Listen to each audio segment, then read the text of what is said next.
حضرت شیما تھی نا نبی پاک کی رضائی امشیرہ حضرت حلیمہ کی، تو ان کے سارا قبیلہ گرفتار ہو کے آیا تھا.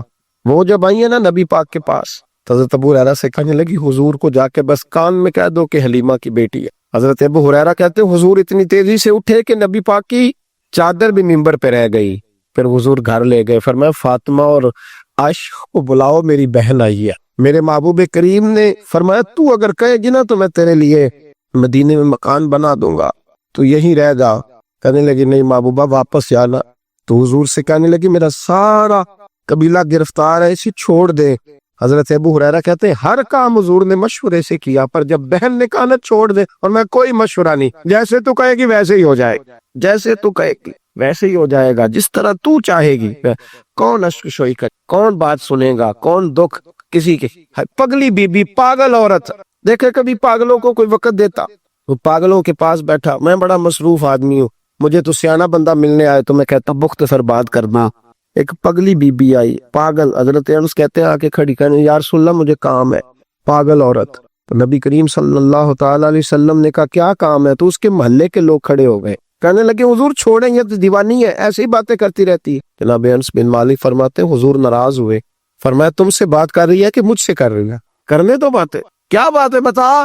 کہنے لگے حضور یہاں نہیں کرنی، میرے ساتھ آئے. نبی کریم اس کے پیچھے پیچھے چلنے لگے. جناب انس فرماتے کہ صحرا میں لے گئی، نبی پاک ریت پہ بیٹھ گئے، سامنے بیٹھ گئی. کہنے لگی حضور بچوں کو منع کرے مجھے روڑے مار کے. فرمایا میں کہہ دوں گا، آپ نہیں کرے گا. حضور میرے گھر والے میری بات نہیں سنتے. فرمایا میں سمجھاؤں گا. یا رسول اللہ یہ پاگل کہہ کے چھیڑتے. حضور نے فرمایا کوئی نہیں کہے گا، میں منع کر دوں گا. حضرت انس کہتے ہیں دیر تک حضور کو ریت پہ حضور بیٹھے. یار یہ بھی سنت ہے میرے نبی، صرف کھانے کے درمیان میٹھا کھانا ہی سنت نہیں میرے بھائی، یہ بھی نبی پاک کی سنت ہے، یہ بھی رسول پاک کا طریقہ ہے. نبی کریم نے دیر تک وقت دیا، دیر تک. کبھی ہستی کبھی رو دیتی. حضرت انس کہتے ہیں میں نے یہ انداز بھی دیکھا، جب وہ ہستی تو حضور بھی ہنستے. کبھی کوئی پاگل کے غم سن کے بھی رویا. لیکن ایسا کوئی محبوب کہیں ہوگا نہ کہیں ہے، بیٹھا ہے چٹائی پہ مگر عرش نشیں ہے. میرے محبوب نے کھل کے باتیں سنی، کھل کے اپنی مرضی سے. کہنے لگی محبوبہ میں تھک گئی ہوں، اب آپ جائیں. حضور میں تھک گئی ہوں، آپ جائیں. نبی کریم اٹھے اور اٹھ کے فرمایا کسی کا خیال نہ کرنا، جب تیرا دل کرے دوبارہ آ جاتا. یار یہ حسن ہے، یہ وقار ہے کہ تو اشک شوئی کس طرح. میں نا ابھی انتظار کر رہا ہوں، میں ابھی انتظار کر رہا ہوں کہ ایم این اے آئے گا تو اس غریب کی مدد کرے گا. میں ابھی انتظار کر رہا ہوں کہ ایم پی آئے گا تو اس کی مدد کرے گا. میں ابھی انتظار کر رہا ہوں کہ بہت بڑا سیٹھ آئے گا تو مدد کرے گا. جب محلے کا اور گاؤں کا چودھری کسی غریب پہ ظلم کر رہا ہوتا ہے تو میں اپنے بچوں کو کہہ رہا ہوتا تو نہ اس لڑائی میں جانا، ہمیں کیا لگے. تو کون پھر اس کا ہاتھ، ظلم پھر ختم کیسے ہوگا؟ پھر کیا طریقہ ہے ظلم ختم کرنے؟ جب کوئی ظالم کو ظالم کہنے کوئی تیار نہ ہو. وہ زمانہ جب نبی کریم صلی اللہ تعالی علیہ وسلم مکہ شریف میں اعلان نبوت فرمایا تھا تو سارا مکہ مخالف ہو گیا، سارا مکہ. ایک وقت عروج کا ہوتا ہے، ایک وقت ایسا ہوتا ہے جب غربت ہوتی ہے، ابتدا ہوتی. اسلام پر غربت کا زمانہ. قبیلہ بنو آراش کا ایک شخص مکے آیا، وہ کہتا ہے میں چھوٹا سا تاجر تھا. میری باتوں کی سمجھ تو آ رہی ہے نا آپ حضرات کو؟ جو نہیں بول رہے انہیں بھی آ رہی ہے. اللہ تعالیٰ آپ کو جزا دے. بس ایک دو بات اور عرض کرنی ہے آپ حضرات. حضرت طارق بن عبداللہ رضی اللہ تعالیٰ عنہ اس کے راوی ہیں، فرماتے ہیں وہ بنو آراش کا رہنے والا شخص آیا. وہ کہتا میں چھوٹا سا تاجر تھا، بیوپاری تھا. میں گاؤں سے جانور اونٹ گھوڑے خریدا کرتا، مکے میں لا کے بیچتا، مدینے میں لے جا کے بیچتا، طائف میں. میں ایک دفعہ نا بڑے سرخ رنگ کے خوبصورت 2 اونٹ مکے لایا. میں مکے کے لوگوں کو زیادہ نہیں جانتا تھا، منڈی میں جو لوگ آتے جاتے تھے انہیں جانتا تھا، مال بیچ کے چلا جاتا تھا. آج میں مکے میں داخل ہوا تو ابو جال مجھے کہنے لگا یہاں ایک شخص نے دعویٰ نبوت کیا، اس کے قریب نہ جانا. میں نے کہا ٹھیک ہے نہیں جاؤں گا. میں نے اونٹ دکھائے تو ابو جال کو پسند آ گئے، سودا ہو گیا، اونٹ خرید لیے. وہ شخص کہتا ہے کہ اونٹ خرید کے نہ تو کہنے لگا فلاں محلے کی فلاں گلی کے فلاں کونے میں میرا گھر ہے، کل آ کے پیسے لے جانا. کہتے میں اگلے دن پیسے لینے گیا تو کہنے لگا آج نہیں میرے پاس، کل آنا. میں اگلے دن پھر گیا، پیسے، کہنے لگا نہیں کل آنا. ہوٹل ہوتے نہیں تھے مکے میں، میرا رشتہ دار کوئی نہیں تھا، میں فٹ پاتھ پہ سوتا. جو چند کھجورے اور سرکہ میرے پاس تھا وہ پہلے دن ہی ختم ہو گیا. انویسٹمنٹ بھی ساری وہیں لگی ہوئی تھی، گھر میں بچے بچیاں انتظار کر رہے تھے. میں بڑا مجبور ہوا، تھک گیا. تیسرے دن میں گیا تو میں نے کہا پیسے، کہنے لگا کل آنا. میں نے ذرا دبا کے بات کی، میں نے کہا یار میری کوئی پھپھو تو رہتی نہیں مکہ مکرمہ میں، غریب آدمی ہوں، میرے پیسے دے میں جاؤں. جب دبا کے بات کی تو کہنے لگا جا دوڑ جا، جہاں سے ملتے ہیں لے لے، بھاگ جا. یہ تاجر جب ڈوبتے ہیں نا تو معاذ اللہ تعالیٰ کچھ تو ایسے ہوتے ہیں جو خودکشی کر کے مر جاتے ہیں، اس لیے کہ بڑے لوگ ان کے ساتھ وابستہ ہوتے ہیں۔ جب کسی کی اصل راہ سے ڈوب جائے کہتے ہیں میں کانپنے لگا۔ میں نے پوچھا لوگوں سے کہ تمہارے چودھری سردار بڑے کہاں بیٹھتے ہیں؟ تو کہا وہ جو حرم مکہ کے ساتھ ٹولیاں بنا کے بیٹھے ہیں نا وہ سارے ہمارے سردار ہی ہیں۔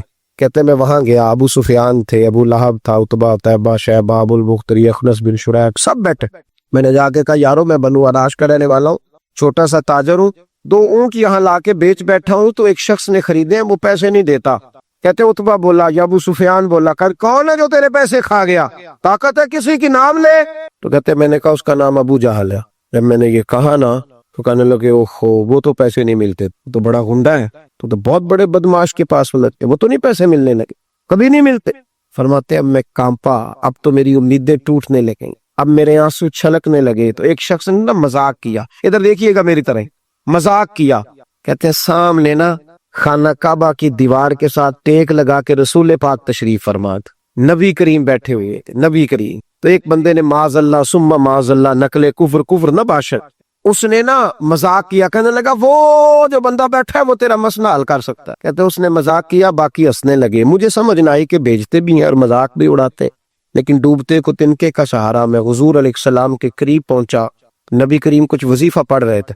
یہ غریب آدمی نا بیچارہ وزیر سے بھی ڈرتا ہے تو پیر سے بھی ڈرتا ہے کہ کہیں طبیعت پہ کوئی چیز گرا نہ گزر گئے، تو کہتے ہیں میں ڈرتے ڈرتے نا پیچھے بیٹھ گیا کہ فارغ ہوں گے تو میں بات کروں گا۔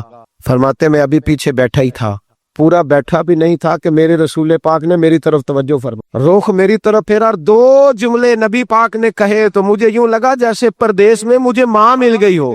2 جملے، پہلا فقرہ حضور نے فرمایا پردیسی لگتے، دوسرا فقرہ فرمایا پریشان لگتے ہو۔ فرماتے ہیں بات چھم چھم میرے آنسو گرے، چھم چھم۔ اور بھائی کوئی اپنا ملے تو رونے کا مزہ آتا ہے، کوئی دکھ پوچھے تو پھر بندہ آنسو گرائے نا، ہر ایک کو تو دکھ سنائے بھی نہیں جاتے۔ اس شاعر اردو کا ہے، آپ کی سمجھ میں آ گیا تو بڑا اچھا ہے۔ اس نے کہا تھا کہ ہجوم غم میں بھی توہین ضبط غم نہ ہوئی، ہم اس احتیاط سے روئے کہ آنکھ نم نہ ہوئی۔ ہجوم غم میں بھی توہین ضبط غم نہ ہوئی، ہم اس احتیاط سے روئے کہ آنکھ نم نہ ہوئی۔ ہم روئے بھی ہیں پر ہم نے کوشش کی ہے کہ کوئی ہمارے آنسو نہ دیکھے، چھپ چھپا کے روئے۔ فرمانے لگے نبی رحمت صلی اللہ علیہ وسلم نے فرمایا پردیسی اور پریشان لگتے ہو۔ کہتے میں جب رویا نا تو کریم رسول نے کام بھی نہیں پوچھا، یہ بھی نہیں پوچھا مسئلہ کیا، مجھے تبکی دی۔ فرمایا چپ کر، روتا کیوں ہے؟ جیسے تو کہے گا ویسے ہی ہو جائے گا۔ کیا کہا بریلی کے امام نے؟ فرمانے لگے غم زدوں کو رضا مجدہ دیجئے کہ ہے، جاؤ اعلان کر دو، غم زدوں کو رضا مجدہ دیجئے کہ ہے، بے کسوں کا سہارا ہمارا۔ نبی کریم نے فرمایا فکر نہ کر، جیسے تو کہے گا ہو جائے۔ کہتے حضور پہلے مجھے گھر لائے، سرکہ کھلایا، کھجوریں دی، دودھ پلایا، میں 2-3 دنوں کا بھوکا تھا، میں نے راج راج کے کھایا۔ کہتے ہیں جب میں سیر ہو گیا نا میری تسلی ہو گئی۔ اب حضور نے فرمایا بتا تیرا مسئلہ کیا ہے؟ سارا علاقہ کسی اور طرف ہے، شہر کسی اور طرف ہے، پر میرے نبی حق کے ساتھ ہے۔ حالات نہیں ہے اس وقت کے حق کے ساتھ کھڑا ہوا جائے، پر حضور حق کے ساتھ ہے۔ میرے نبی کریم سید عالم صلی اللہ تعالی علیہ وآلہ وسلم نے فرمایا، کریم رسول فرمانے لگے کیا مسئلہ ہے؟ ابو جہل پیسے نہیں دیتا۔ فرمایا اس نے کیوں نہیں دینے، دے گا پیسے، کیوں نہیں دینے پیسے؟ دیکھ کچھ لوگ شرافت کو بزدلی سمجھتے ہیں۔ وہ ایک درویش تھا تو کسی نے سخت بات کر دی تو کہنے لگا میرے ساتھ سخت بات نہ کر، ایٹ سٹ تے پکھڑا کوار گندل، اسی اور بھی بوٹیاں جاننے، ایٹ سٹ تے پکھڑا کوار گندل تے اسی۔ اور اس کا ترجمہ اقبال نے بھی کیا۔ اقبال کہنے لگے ہو ہلکا یارا تو بریشم کی طرح نرم، پر رزم حق و باطل ہو تو فولاد ہے مو، رزم حق و باطل ہو تو اشداء علی الکفار رحماء بینا، کافر پہ سخت اور آپس میں رحم دل، یہ اصول ہے مومن کا۔ نبی کریم نے فرمایا کیوں نہیں پیسے دینے، دے گا۔ ان الذین قالوا ربنا اللہ ثم استقاموا تتنزل علیہم الملائکہ، جو رب کا نام لے کے ڈٹ جائے اللہ اس کی مدد کے لیے فرشتوں کا نزول فرما دیا کرتا ہے۔ نبی کریم علیہ السلام ساتھ چلے آہستہ آہستہ، اور بھائی کونسلر رکا بھی لکھ دے تو اس کی مہربانی۔ ویسے تو کونسلر کے دروازے پہ سویرے کو چلا جائے نا غریب آدمی، امیر آدمی پہ تو خیر پرچہ بھی ہو تو ایس ایچ او صاحب پوچھتے ہیں چوہدری صاحب درخواست آئی ہوتا کی کرنا ہے، تو غریب آدمی کو لے جاتے ہیں تو وہ پھر جاتا ہے بیچارہ کونسلر صاحب کے پاس، چودھری صاحب کے پاس، تو پھر اندر سے پیغام آتا ہے کہ چودھری صاحب ٹوتھ پیسٹ کر رہے ہیں، پھر پیغام آتا ہے کہ بریڈ گرم ہو رہا ہے، پھر پتہ چلتا ہے کہ اب اخبار پڑھ رہے ہیں۔ وہ غریب باہر بیٹھا ہے، پھر باہر آ کے پوچھتے ہیں گاڑی کرا کے لائے ہو، وہاں کیسے جانا ہے؟ وارث شاہ مان کری نہ وارثاں دا، ਰੱਬ ਬੇਵਾਰਸਾ ਕਰਕੇ ਮਾਰਦਾ ਹੀ। ਬੇਪਰਵਾਹੀ ਵੇਖ ਸੱਜਣ ਦੀ, ਜਿੱਥੇ ਕਿਸੇ ਦੀ ਪੇਸ਼ ਨਾ ਜਾਵੇ ਉਹਨੇ ਤਾਜਾਂ ਵਾਲੇ ਦਰ ਦਰ ਰੋਲੇ, ਤਾਜਾਂ ਵਾਲੇ ਦਰ ਦਰ ਰੋਲੇ ਤੇ ਮੰਗਤਿਆਂ ਤਖਤ ਬਿਠਾਵੇ। ਉਹ ਸਜਣਾ ਕਿਸੇ ਨੂੰ ਕਾਰਾ ਮਿਲਦਾ ਹੀ, ਕੋਈ ਕਾਬੇ ਉਹ ਖਾਲੀ ਆਵੇ,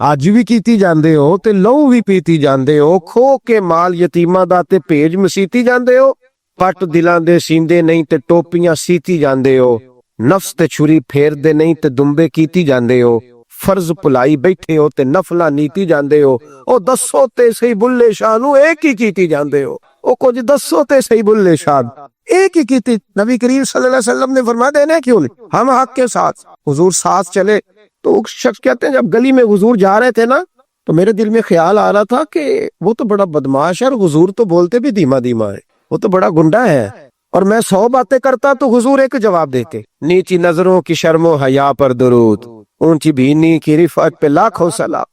تو محبوب پاک کیسے بات کریں گے، وہ تو بڑا بے حیا ہے، لیکن کہتے سارے رستے حضور نے کوئی بات نہ کی، ککھ سواد نہیں مشری اندر، اسا کھنڈا میں چک ڈٹھیاں، اینا ساریاں شہواں نالوں گلاں سجن دیاں مٹیاں۔ یہ کس قسم کا عذاب ہے، جمعے پڑھ گئے ٹڈیاں آ گئے، یہ اللہ نے عذاب نازل کیا۔ جب وہ عذاب میں مبتلا ہوئے تو موسیٰ علیہ السلام سے کہا کہ آپ اللہ سے دعا کریں کہ ہم سے یہ عذاب ٹل جائے، اگر ایسا ہوا تو ہم ایمان لے آئیں گے، بنی اسرائیل کو بھی آزاد کر دیں گے۔ لیکن موسیٰ علیہ السلام کی دعا کے نتیجے میں جب عذاب ٹل جانے کے بعد فرعونی پھر اپنے وعدے سے